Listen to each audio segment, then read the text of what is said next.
Muchas gracias, Denise, por la invitación y por estar acompañado por dos queridos amigos en esta mesa y ver tantas caras amigas en el público de esta sala que, como alguien recordaba, también recordaba aquí, se dieron momentos tan importantes en los últimos 70 años de la vida del país, buenos y malos, pero todos ellos para recordar y de alguna manera no olvidar. Yo creo que ha habido dos exposiciones estupendas. Le agradezco mucho al amigo José Luis por su estupenda presentación tan ordenada y tan dirigida directamente al tema de por qué lo internacional en el Uruguay, cuando dijo al principio, o somos internacionales, no somos uruguayos, no es la verdad, así nacimos. Yo creo que por eso que me pareció muy bien las cosas que ha dicho en todo lo que tiene que ver con la historia del país, es decir, fundamentalmente los problemas de un país que se ha proyectado al mundo internacional con una proyección que es mucho más grande que la que le da su geografía, su historia o su economía. Entonces, de alguna manera eso ha sido una tradición uruguaya muy importante. Yo recuerdo cuando llegué al ministerio, el presidente de Sanguinetti, le digo, presidente, tenemos en el salón del canciller el cuadro de Lord Ponsonby, todo el día. Le digo, si no será bueno, sí, me dijo, vamos a cambiarlos. Y los cambió y puso el retrato de Brum y de Ornella, que me parece que representan dos vertientes importantes que estuvieron presentes en la historia internacional del país. Yo creo que eso me parece que marca un poco una línea que se mantuvo todo el tiempo. El país ha tenido representantes estupendos en el mundo de los diplomáticos, lo sigue teniendo, pero figuras que se han proyectado además para recordar los que no están con nosotros, el caso de Jiménez Garecha, el caso de Velázquez, el caso de Paulillo, el caso de Grosapiel, todos ellos que son figuras realmente muy importantes en la vida internacional porque han aportado muchas cosas. Y yo creo que eso es para nosotros un motivo para recordar. Tenemos que de alguna manera mantener ese principio. Creo que recordó cosas tan importantes de la política exterior, que es el compromiso con las Naciones Unidas. Recordó cómo nace la organización y cómo en San Francisco tuvimos un papel importante. Pero también todo lo que es hoy la presencia de Uruguay, que en las misiones de paz, ¿no? El país que por cápita tiene mayores soldados en las misiones de paz.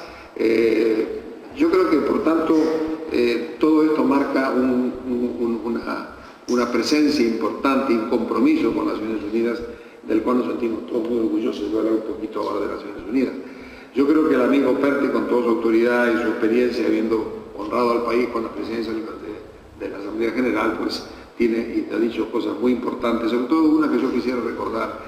Cuando llegamos a la Cancillería, por invitación del presidente Sanguinetti, pues ahí trabajamos mucho el tema de la política de Estado. El país salía de un periodo turbulento de autocracia para entrar en un periodo democrático. Era importante que la política exterior, en lo máximo posible, tenga coincidencia. Yo creo que es un principio importante que vaya hoy también.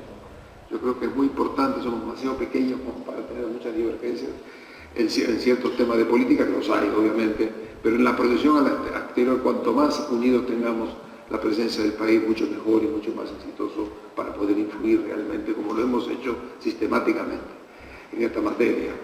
Con mucha razón recordaba el amigo Didier los problemas de la importancia de las Naciones Unidas como institución.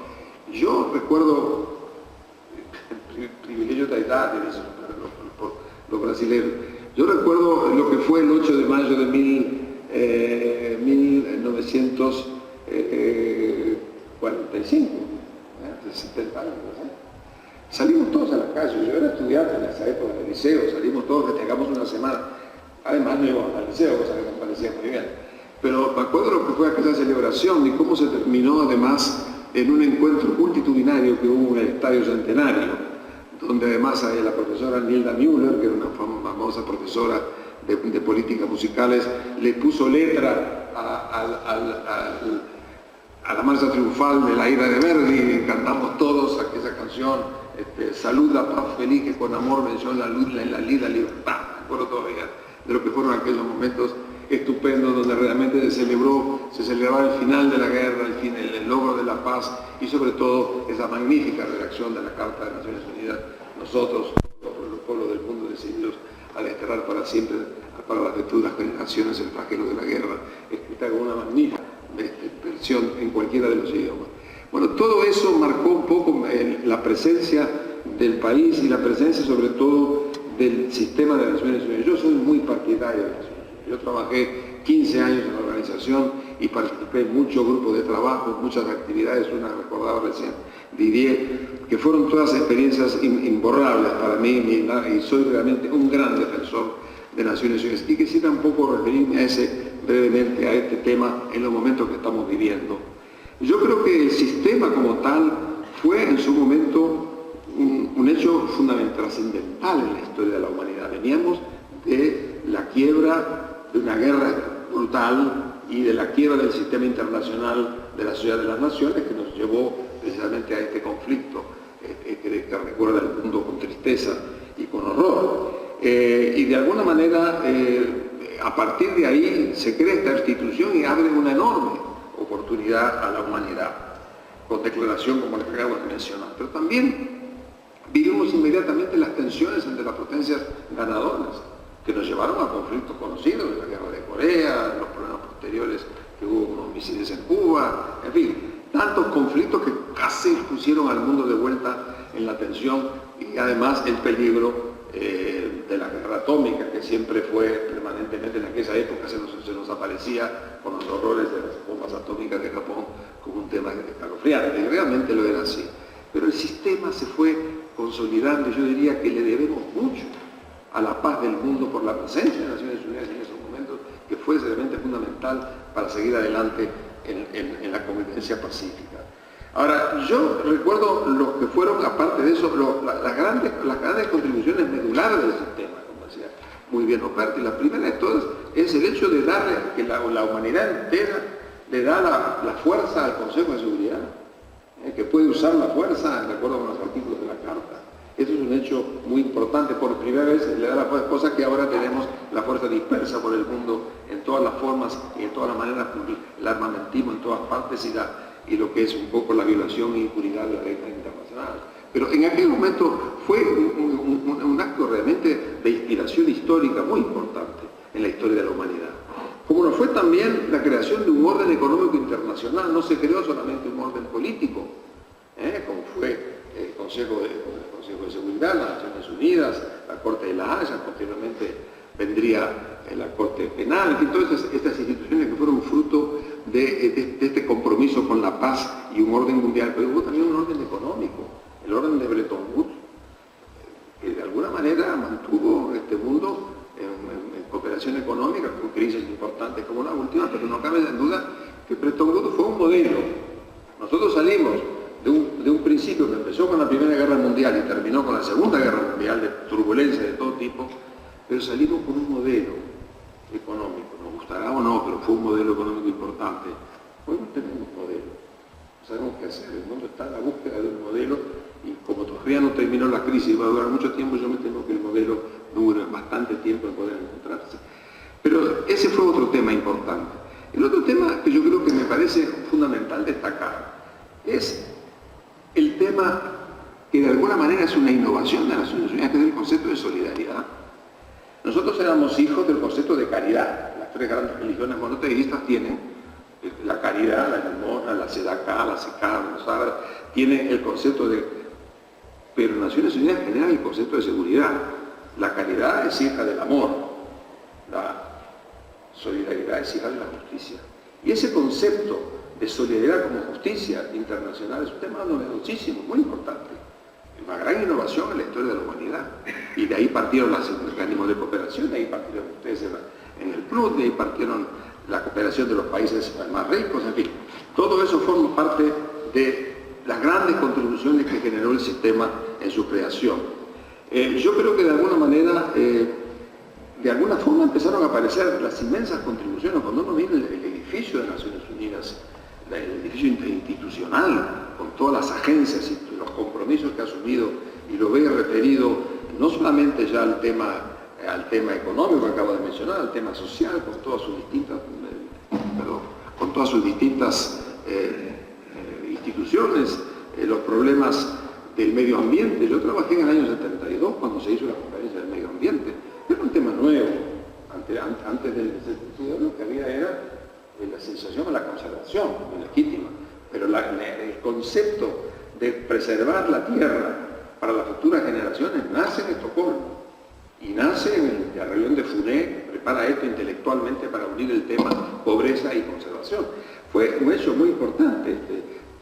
Ahora tenemos en París algo que es el recuerdo de todo aquello. Desde el 72 acá fue avanzando la conciencia del mundo y hoy tenemos la sensación de que tenemos que preservar para las futuras generaciones ya no solamente la paz, sino también la supervivencia en este planeta. Eso son las Naciones Unidas. Ahora, hay nuevos desafíos. En el año 2013, el secretario Kofi Annan nombró una comisión que iba a analizar los nuevos desafíos de las Naciones Unidas. Que yo trabajé durante varios meses, aprendí mucho más que aporté, pero fue fantástico por la cantidad de gente capaz que estaba. Y ahí se hizo un informe memorable sobre los grandes desafíos. Y leo un poco la guerra entre los estados, la guerra dentro de los estados con genocidio, derechos humanos, pobreza, enfermedades, degradación ambiental, distribución de armas biológicas y químicas, el terrorismo, el crimen organizado, etcétera. Es decir, que de alguna manera ahí partió una revisión muy importante de lo que debería ser las Naciones Unidas en este siglo. Pero ahora tenemos un nuevo fenómeno. Una vez estando con Prebisch y el ILPE, el Instituto con Után, un hombre de una serenidad sabia, ¿no? Una cosa. Prebisch le explicaba con mucho entusiasmo lo que estábamos haciendo en la planificación económica. Y él escuchó y dijo, bueno, don Raúl, yo le agradezco mucho. Ustedes están haciendo una obra muy importante. Y dice, yo creo que los temas económicos se van a revolucionar con el tiempo, incluso quizá los sociales. Pero hay tres cosas, dijo, estamos hablando del año 69, que deberían tener cuidado, que son los posibles conflictos en el futuro de razas, de religiones y de nacionalismos. Aquello dicho en aquella época, hace ya 40 años, me parece realmente de una visión espectacular de este personaje tan importante de la historia de las Naciones Unidas. Y ese es el tema que tenemos hoy. La actualización del papel del sistema de Naciones Unidas frente a estas amenazas terribles que tenemos hoy, en donde prácticamente por primera vez no solamente la gente mata, sino que se suicida, ¿verdad? Y con una proliferación de armas en la mano que hacen la tragedia que tuvo Francia hace pocos días, la que tuvo España hace ya varios años, la que tuvo Londres, la que tiene todo el mundo del Oriente, porque no mueren solamente en Europa, mueren en Estados Unidos, mueren en Europa, pero mueren también en el Medio Oriente, en Asia. Es decir, tenemos una inseguridad que ha crecido a partir de estos fanatismos irracionales, místicos, que hay en el mundo y la utilización que hacen cierta gente de esos mismos fanatismos. Ahora, este es el momento en donde uno se plantea cuáles son las soluciones frente a este tema. Bueno, yo no soy especialista acá en la actitud, y sabe mucho más que yo de esto, pero yo creo que lo primero que uno podría decir es que habría que conocer las causas de todo esto. ¿Por qué pasa esto? Las religiones en general no tienen dentro elementos como la violencia como tal, que algunos se acercan. Pero lo que pasa es que ha habido realmente, lo primero es entender qué hay detrás de esto, por qué las expulsiones, por qué se generan estas tensiones de los propios ciudadanos en los países, es lo primero. Lo segundo que uno podría decir es que si ciertamente se usa la fuerza, es una reacción natural, pero yo no creo que la fuerza sea suficiente para hacerle frente a estos problemas. Me parece que la fuerza hay que usarla, pero ciertamente cómo se vence en estos momentos en una sociedad de tanta gente conviviendo en grupos urbanos. Es decir, yo creo que ahí caben dos soluciones en este momento adicionales, aparte del uso de la fuerza. Lo primero es entender una solución que se está generando en el mundo, que es peligrosa, y lo importante es quién pone orden, sea tirano o lo que sea. Si ponen orden yo estoy mejor.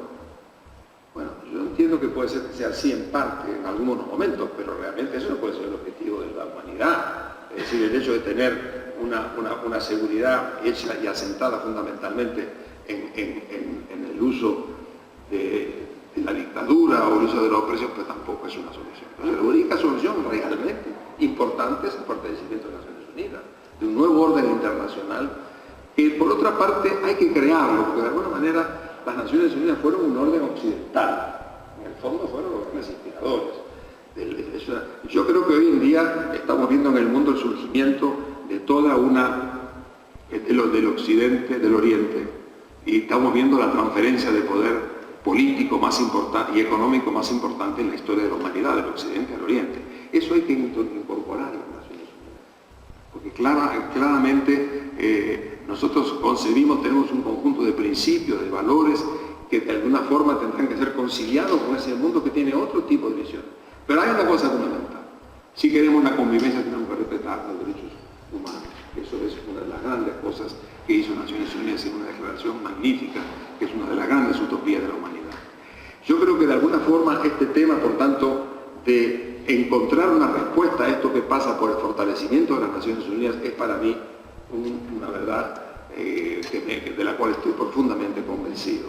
No hay solución individual frente a la violencia. O nos salvamos todos o no se salva nadie. Porque todo se contagia. Es un fenómeno muy nuevo en ese sentido con respecto al pasado, pero hoy por hoy ese tema yo creo que conmueve a la conciencia y debe llevarnos a la conciencia que la única alternativa no es recurrir solamente en la fuerza o solamente en los problemas de tener a alguien que ponga orden y por tanto no importa quién sea. Eso es, lo estamos viendo hoy en día en Siria, lo estamos viendo en otros países donde esto se da, en Egipto, en fin, como bien saben, el ex embajador en Egipto que tenemos aquí con nosotros. Yo creo que de alguna manera este es el tema que a mí me parece importante. Hoy el fortalecimiento de las Naciones Unidas como concepto es fundamentalmente la respuesta que tenemos frente a estos fenómenos que además pueden usar armas químicas, armas biológicas, armas nucleares.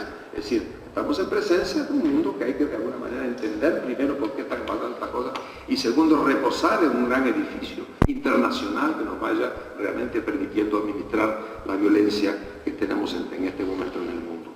Yo creo, en conclusión, yo había escrito unas cositas, me gustaría leerlo de alguna forma. La comunidad internacional necesita de una institución fuerte, con capacidad de iniciativa en el mantenimiento de la paz y la seguridad internacional. Nuevamente la situación de una humanidad perpleja, sufriendo de un déficit y proyectos de sociedad, tanto en lo económico como en lo político. Precisamos una nueva organización internacional y un nuevo proyecto de sociedad internacional, que nos dé esperanzas de vivir en progreso y posiblemente vivir en convivencia y no solamente los intereses espurios que muchas veces se mueven detrás de los factores económicos. Hay millones de refugiados en este momento, inmigrantes, buscando un rincón donde asentarse y rehacer su vida. Visiones arcaicas ocupan vacíos de utopías constructivas y movilizadoras. Como ya dije, la Declaración de Derechos Humanos se redacta en nombre de todos los pueblos del planeta y dejó plasmados los derechos básicos para construir una sociedad más justa, donde cada individuo pudiera encontrar con dignidad su lugar. Pudiera ser desde la escuela la hoja de ruta de todos, un amigo me lo decía el otro día, de repente ahí empiezan a entenderse en el mundo, en la escuela. Yo no creo que sea utópico lo que decía, yo creo que es verdad. ¿Y qué tenemos hoy en día si no tenemos eso? Pues tenemos estructuras, poderes fácticos que están hoy en día gobernando el mundo, como las finanzas en la sombra, los extremismos del terrorismo, el crimen organizado, o las exageraciones místicas y nacionalismos nostálgicos. Todo eso está en juego en este momento. Yo por eso me parece que este es el momento a los 70 años de recordar que si queremos dejarle algo al mundo y ser fiel a lo que fue el objetivo de la creación de la institución hace 70 años, es reformar las Naciones Unidas, fortalecer el Consejo de Seguridad, muy importante, sobre todo ampliando el número. O sea, el Consejo de Seguridad se amplió en el 63, cuando teníamos ya el doble de países que teníamos en el 51, en el 45. Pero hoy día tenemos 4 veces los países, por tanto me parece que eso es un tema que corresponde ver. Como también está el famoso problema del veto. Yo creo que ese es un tema muy difícil de resolver, algún día se resolverá. Pero hay una cosa que sí se podría resolver, y en esta comisión que estudiamos todos estos temas hubo una idea muy interesante. Primero, ampliar el Consejo de Seguridad con miembros permanentes, sin derechos de veto. Y el veto, destrivializarlo, porque no, usar el veto para impedir una carta a un país que sobre un problema me parece un poco exagerado. que el veto de alguna manera se vaya concentrando en el uso de la fuerza. Eso es un poco la recomendación que se hizo en este punto.